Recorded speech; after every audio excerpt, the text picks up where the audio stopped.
Si je vous dis la réplique, touche pas au Grisby. Ah, le Grisby. Écoutez, en plus, Audiard, je Ouais. récite tout le temps de l'Audiard. Ah, dans les tontons flingueurs, vous savez. C'est mon scénariste préféré. Voilà, il y a l'argent Bah sur oui. la table, une jeune fille qui s'approche, Eh oui, et on lui dit touche pas au Grisby. Je vous fais pas la suite de la réplique. Salope. Pardon. C'est Germain qui l'a dit. Hein. Quelle actrice française française. Alors, Fanny Ardant, je voulais pas appuyer, mais voilà. C'est ça? C'est ça.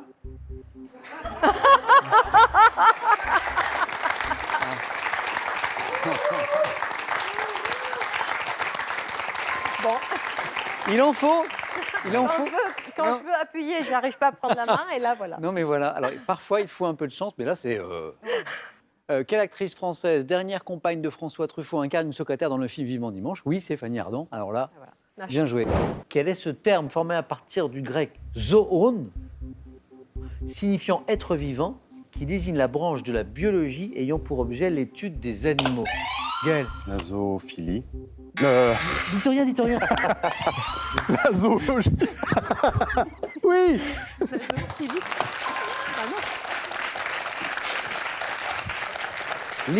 Gaël, littéralement, étymologiquement, Hey. c'est l'amour des animaux. C'est l'amour, Celui voilà. qui aime les animaux. Il se Donc- passe des trucs dans la Drôme. Hein. Non mais. Quelle artère animée de Barcelone? La horte. Marie-Béatrice. Les Ramblas. Oui. Ah merde. Pardon. Vous avez dit artère. Non mais c'est super. Oui, oui. Ah, là, je vais me faire vanner. Ah non, Là, mais je elle- sais, elle je est- connais. Elle est jolie, elle est jolie. Oui, mais voilà. Non mais sur le coup j'ai pas compris. Puis Attention. après je me suis dit ici artère Oui, bien oui, sûr. Pardon. Quelle artère animée de Barcelone? Ah, je vais prendre cher. Là. Il y a sûrement des aortes qui se promènent sur les remplaces, hein, par ailleurs, Non. forcément. Hein. Top, série française, apparue sur France 2 en 2005, créée par Nicolas Mercier. Mon premier épisode s'intitulait À la recherche du prince charmant. Racontant les aventures sentimentales d'une jeune journaliste et de son meilleur ami homosexuel, j'ai mis en scène dans ma première saison Mélanie Doutet et Frédéric Diffenthal, remplacés dans ma deuxième saison par Zoé Félix et Patrick Mille. Série portant le nom de mon héroïne. Je suis Clara. Morgane. Non.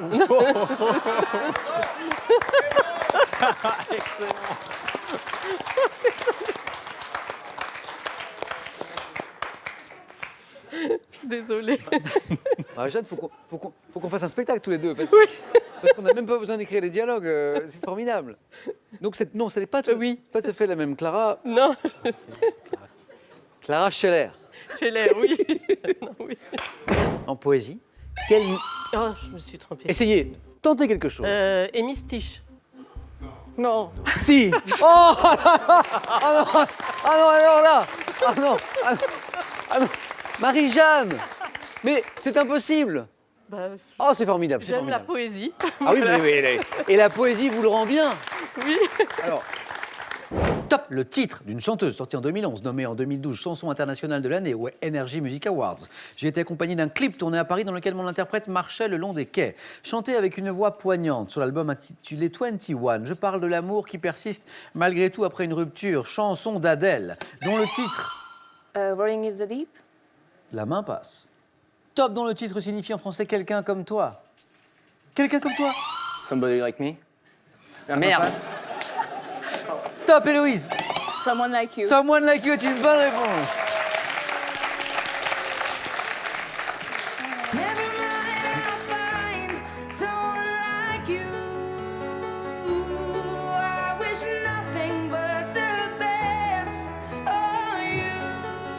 Quel est le nom de scène du couple de comiques Corinne et Gilles Bénizier? Pierre. Oh, David et Jonathan. Pascal. Charlie et Dino. Redites-moi. Charlie et Dino. Exactement, Ah oui. joli. Pardon. Alors David et Jonathan, ils ont peut-être fait rire certains. Peut-être. Autant pour moi. Mais ce qui est sûr, c'est que leur destinée, c'était plutôt la musique. hein. David et Jonathan, si vous nous regardez. Juste avant, la cagnotte, 16 600 €. Pas mal, ça. Ça aussi, c'est beau. C'est 30 000 € à gagner. Là, maintenant, à la maison, avec cette question. Quelle récompense est décernée chaque année au cours du Festival de Cannes? C'était il n'y a pas si longtemps. Non, en fait, c'est pour à la maison. Oh, c'est trop mignon. Ça, j'adore. Ah, ça, est-ce qu'on peut, comme disent les jeunes, est-ce qu'on peut clipper ça et mettre ça sur Internet, s'il vous plaît? Alors, Erwan François. Non, alors ne vous en voulez pas parce que ça arrive de temps en temps. Mais par contre, c'est la première fois que ça m'arrive avec deux candidats en même temps. Alors, Pierre, Sophie, méfiez-vous parce que je pense qu'Erwan et François sont bien à fond là. Bien à fond. Quel surnom a-t-on donné un petit peu d'histoire au roi de France Louis IV, fils de. Evelyne. Le roi soleil. Au roi de France Louis. Christian. Le boiteux. Fils de Charles III. Hervé. Le gros. Fils de Charles III le Simple, en raison du fait qu'il avait passé une partie de sa jeunesse de l'autre côté de la Manche. Pierre. Le manchot? Non. Alors là, bravo, Pierre. Ah mais j'adore. Oui. Ah oui, de l'autre côté de la Manche. Mais la question c'est laquelle? Est-ce que c'est celle-ci? Oh, Pierre, j'adore. Alors là, vous m'avez fait ma soirée. C'est pour le bêtisier. Non, elle est super. Vous m'avez fait ma soirée, vous m'avez fait mon week-end. Elle est merveilleuse. Top de judo, toute catégorie du Japon. Je suis resté invaincu de 1977 à 1984. Champion du monde des lourds. En 79, au dépens de Jean-Luc Rouget, je n'ai jamais été battu par un non-japonais. Considéré comme un des plus grands judokas de tous les temps. Le judo. Non, Michel, Alors judoka, là, c'est non. vraiment pas mon sport. Si je vous dis Yamashita, si je vous dis Yasuhiro, c'est son prénom. Yamashita, non? Ça vous dit rien? Nous devrions connaître, mais nous ne connaissons pas.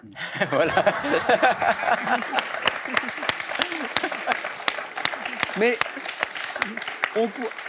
on pourrait presque écrire ça au fronton de l'émission. Ça pourrait être une de nos devises. Annie, Sylvie, dites-moi, quelle locution familière signifie revendre quelque chose au double du prix d'achat? Cette locution familière qu'on utilise quand on veut dire revendre quelque chose au double, Annie? Faire la cabriole. Non. Non, sur le bout de la langue, mais... Annie vous l'a donné là. C'était faire la culbute. Oh, mais oui. Elle vous mettait sur la voie. Faire la cabriole, c'est autre chose. Annie, c'est autre chose. Et maintenant, écoutez ceci.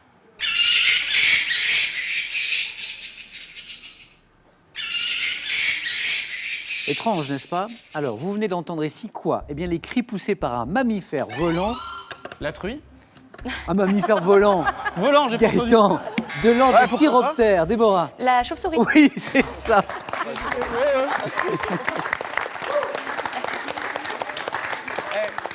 De quel animal s'agit-il? On ne sait jamais. Avec beaucoup d'élan. J'ai pas entendu volant. Avec beaucoup d'élan, une truie ou un cochon pourrait voler quelques centimètres. Ça peut se faire avec un toboggan. À quel auteur français, littérature, spécialisé dans les romans sur l'Égypte ancienne, doit-on, Françoise? André Jacques. Non. Olivier? François Jacques? Non. Karen? Michel Jacques. Non. Jacques. Oui, mais oui, parce que... Alors, c'est Christian Jacques. Christian Jacques. Mais je vous rappelle cette règle essentielle à question pour un champion. Comme on est plutôt sympa, on vous demande que le nom de famille. D'accord. Donc, ce qui est incroyable, c'est que Françoise, Olivier, Karen, vous aviez la bonne réponse. Non. Tous les trois. Mais en voulant aller trop loin, en me donnant le prénom dont je n'ai pas besoin, eh bien, vous n'avez pas marqué les points. En 3 ans de questions pour un champion, c'est la première fois que j'ai 4 candidats qui ont la bonne réponse, mais qui me donnent les prénoms dont j'ai pas besoin. Top artiste, né en 1983, ayant fréquenté le Royal College of Music de Londres, je débute en composant des musiques d'ambiance pour les vols d'une compagnie britannique. Petit beurre. Non. Top, rencontrant le succès avec mon premier album Life in Cartoon Motion, j'utilise ma voix pouvant monter dans les... Mika? Pourquoi? Life in Cartoon Motion? Bonne réponse. Isabelle, vous pensiez à Petit Biscuit. C'est le... Parce que quand Isabelle m'a dit Petit Beurre, je me suis dit, ça me dit quelque chose. Et puis je cherchais. Je me dis Petit Beurre, si, ça a du sens. Et en fait, c'est Petit Biscuit. Qui suis-je? Chanteuse. Oh. Chantal Goya.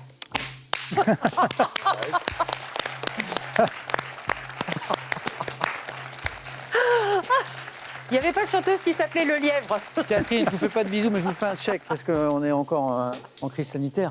Oh. Alors ça, c'est beau. Vous avez vu à la maison? Top, préparation fromagère, appelée Carkeis au Luxembourg. Conçue à l'origine artisanalement, ma fabrication s'industrialise sous l'action de Laurent Raguin, frustré de n'avoir pu me consommer. La concoyote. Impossible. Enfin, c'est impossible. Vous ne pouvez pas trouver Cancoyote si tôt. Non. J'aurais dit Franche-Comté, j'aurais dit d'autres choses, j'aurais dit vin jaune, j'aurais dit, je sais pas.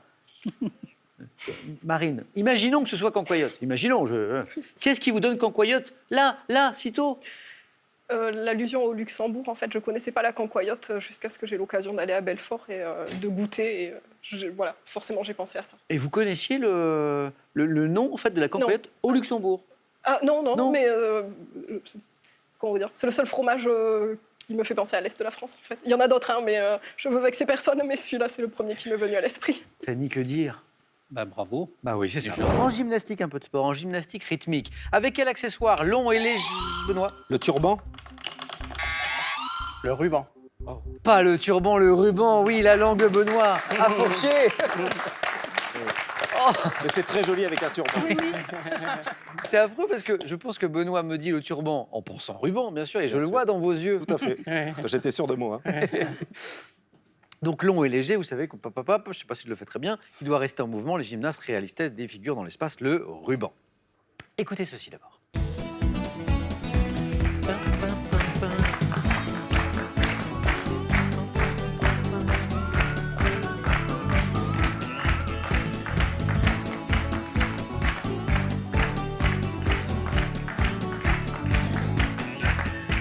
Ça, vous connaissez, hein, c'est le générique de l'émission 30 millions d'amis, bien sûr créé par Jean-Pierre Hutin. À partir de 1976, voici la question. Quel nom portait le berger Benoît? Farouk. Mabrouk.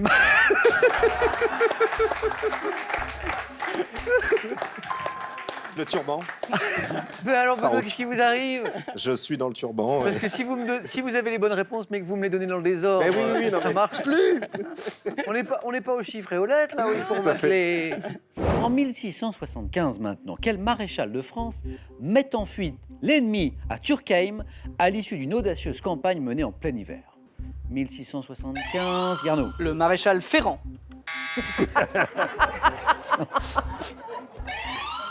Daniel. Turenne. Oh oui. Oui, le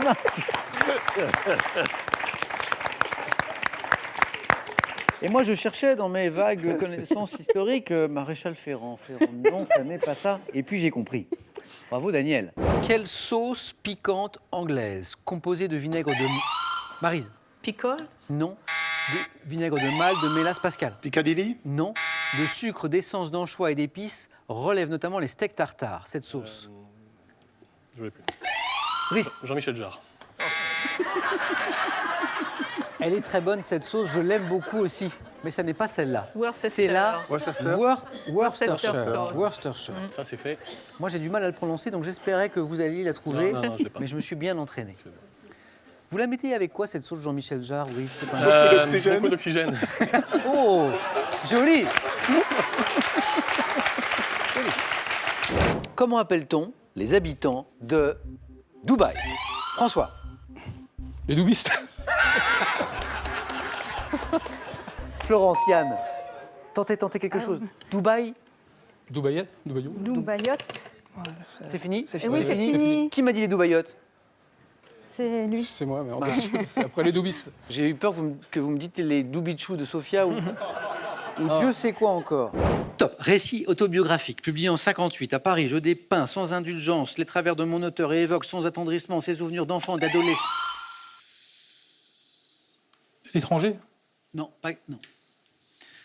Top d'adolescente dans un milieu conformiste, affirmant une volonté passionnée d'émancipation, d'affirmation de soi, de couronne. Bonjour tristesse. Non, non, c'est pas, non.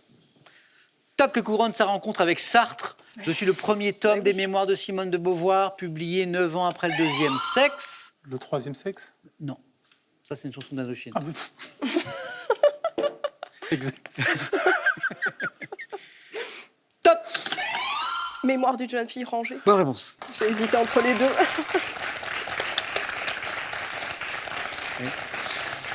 Nous sommes en 1988. Dans quelle comédie de Robert Zemeckis, mêlant dessin animé et personnages réels, le héros est-il un lapin? Jean-Marc. Rabbi Jacob. Qui veut la peau de Rabbi Jacob? Fabien. Qui veut la peau de Roger Rabbit? Qui veut la peau de Roger Rabbit? Là, chez Jean-Marc, il y a Il y a deux films qui se sont mélangés. Ouais, tout mélange. Mais ça a donné un truc savoureux. Qui vaut la, Surtout pour mon voisin. qui veut la peau de Rabbi Jacob? Oui, non, Quelle plante maintenant? Quelle plante de la famille des liliacées doit son nom imagé au fait que ses fleurs blanches... Oui, Marie-Hélène? L'ail. Non. Ces fleurs blanches en ombelle ne s'ouvrent qu'en fin de matinée. Olivier? La belle de jour. Non. Ne s'ouvrent qu'en fin de matinée. David? La belle de nuit. Non. Fin de matinée. Jean-Luc? La belle de midi. Non. C'est une dame, peut-être belle, je ne sais pas. Une dame d'11 heures. Eh oui, une dame d'11 heures. Voilà. C'est pas le bouillon dont À la fin de matinée. À 1 heure près. La fin de matinée, pour vous, David, c'est vers où? Vers le milieu de la nuit, en gros, hein, c'est ça? Bah, disons que si elle s'est couchée tard, elle se lève tard. Chanson, commençant par les mots cachés dans ton guichet. J'étais enregistré en public le 8 juin 1977 au Bus Palladium pour figurer sur un 45 tours autoproduit. Titre de rock, inclus par la suite dans un album comprenant Anna et Métro, c'est trop. Je me termine par Bientôt au bout du fil, tu n'auras plus personne. Chanson du groupe Téléphone. Allô? La main passe.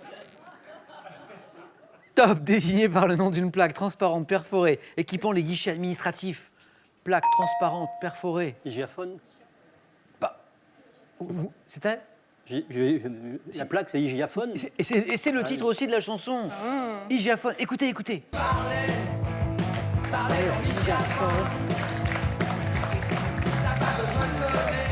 Un classique.